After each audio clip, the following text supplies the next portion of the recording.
Let's get into a spoiler-free movie review now. I want to tell you about the new A24 horror movie called Talk to Me, which is now easily my favorite horror movie of the year. It is a story about this group of teenagers that come into possession of an embalmed hand. It's this little sculpture looking thing, and they put it on the table. And whenever you put your hand next to this hand and say, "Talk to me," you are suddenly able to communicate with the dead.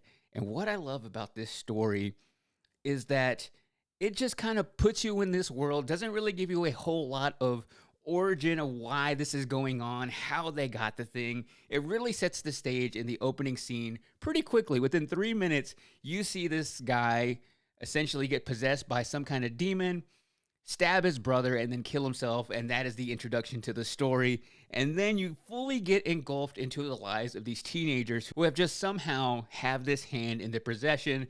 Doesn't really get a whole lot into the backstory, which I love. You just kind of exist in their world.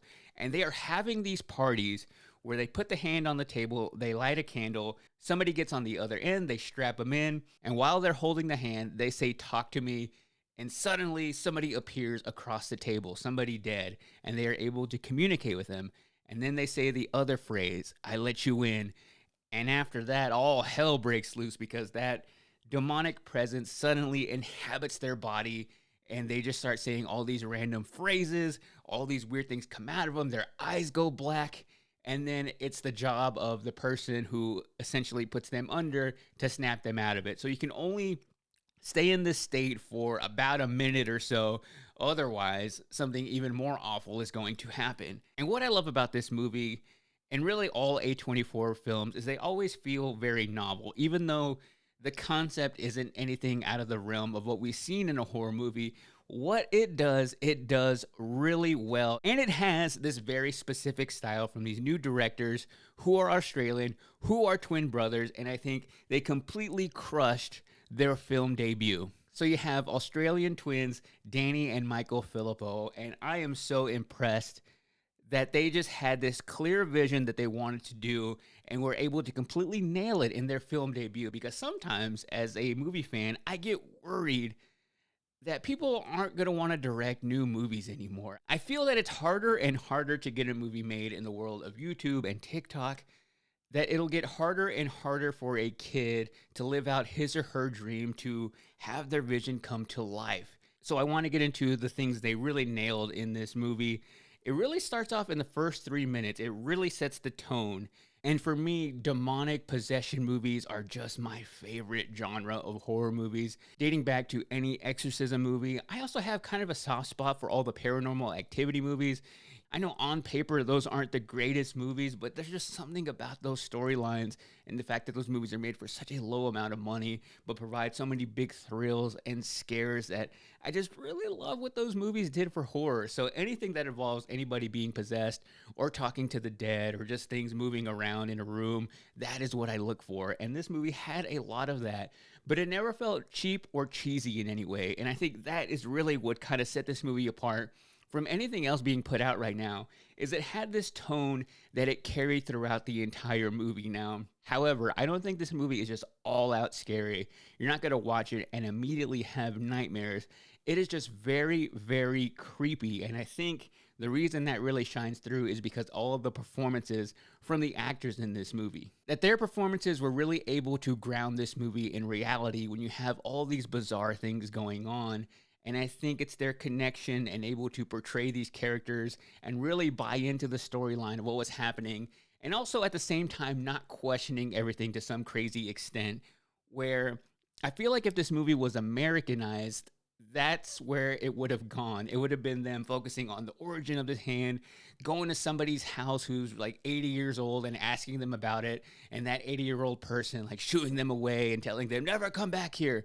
That did not happen in this movie, and I feel like by avoiding that and a lot of other cliches and tropes in horror movies, it was able just to live in that world, accept it for what it is, and continue the ride all the way throughout. So I felt a lot of authenticity in their performances, but also their use of very practical effects, which was also able to give this movie a sense of realism. All the demons in this movie were people in costumes and makeup, which made it feel a lot more realistic. And that also allows you as the viewer to find it a lot more believable and think, what if this was happening to me? Because it doesn't look like just a random CGI ghost. It looks like a real person right there that you could sit across from and touch. So I think that level of practical effect was also really important to making this movie creepy. But what really makes this film work is it has a good story, which sometimes I feel gets overlooked in a horror movie because you're trying to spend so much time on the jump scares and all the scary elements to make sure it is frightening to the viewer.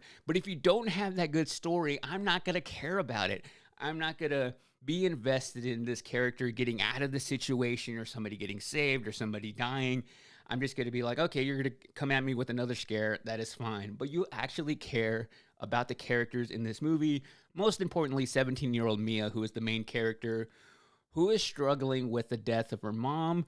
And as a result of the death of her mom, her dad is having a hard time accepting it. He's become very distant. So their relationship is so fractured that she has gone to look for a family in other places. So her best friend's family has become her own family, and they have been the ones who have really taken her in, which leads to a very complex situation with everything that unfolds, because it all comes back to them messing with the hand and doing things they are not supposed to do and finding enjoyment out of it, which I thought was a unique take on a possession story where most oftentimes whenever there is something creepy, they don't want to be a part of it. But I guess it's because they are teenagers, they find it fun. They are filming these things and uploading them on the internet, sharing them with their friends. So it's almost like they see messing with demons as like this roller coaster ride. It kind of reminds me of that episode of SpongeBob when SpongeBob and Patrick knowingly ride the hooks of fishermen, and they ride it all the way up, and then right before they get caught, they let themselves fall all the way down, but knowing that if you stay on that hook long enough, that you're going to end up as somebody's dinner, and you find out what happens in that episode. And at 90 minutes, this movie really has no time to mess around and doesn't do that by any means. You get to know the characters a little bit, but for the majority of the movie, there is always just something building towards that next moment. And it kind of reminded me of the first time I saw The Ring back in the 2000s. It had that 2000s psychological, supernatural movie feel to me with a modern edge. The other thing I really loved about this movie is the fact that it didn't leave anything on the table. The thing I usually end up complaining about the most when it comes to American horror movies, especially big budget blockbuster ones, is it always feels like they leave things on the table in order to set up a sequel.